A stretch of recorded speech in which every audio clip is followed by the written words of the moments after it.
ఒకసారి deep breath తీసుకోండి. Deep breath తీసుకుని మీ నేమ్స్ అండ్ మీ పార్ట్నర్ నేమ్స్ అనేవి తలుచుకోండి. ప్రెజెంట్ మీ పార్ట్నర్ కరెంట్ ఫీలింగ్స్ ఏంటివనేవి చూద్దాము.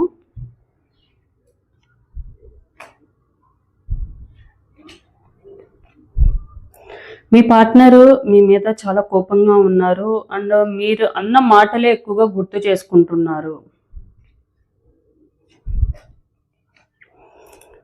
అండ్ మీ పార్ట్నరు మీ గురించి మరీ పాజిటివ్గానే ఆలోచించట్లేదు, మరీ నెగిటివ్గానే ఆలోచించట్లేదు. అంటే కాసేపు పాజిటివ్గా అండ్ కాసేపు నెగిటివ్గా ఆలోచిస్తున్నారు. అంటే ఒకసారి మీరు చూపించిన ప్రేమ, కేరింగ్ అనేవి గుర్తొస్తుంది. ఒకసారి మీరు అన్న మాటలు అనేవి గుర్తుకు వస్తున్నాయి.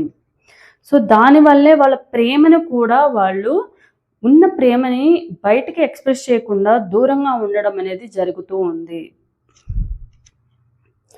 సో మీ పార్ట్నర్ వాళ్ళని స్ట్రాంగ్గా ఉంచుకోవడానికే ట్రై చేస్తున్నారు. అంటే మీ మీద ఉన్న ప్రేమకి మీతో మాట్లాడాలని ఉన్నా కూడా సో వాళ్ళు ఏంటంటే మీరు అన్న మాటల్ని గుర్తుపెట్టుకుని వాళ్ళు దూరంగా ఉండడానికే ట్రై చేస్తున్నారు. వాళ్ళని స్ట్రాంగ్గా చేసుకుని మరి వాళ్ళు దూరంగా ఉంటున్నారు.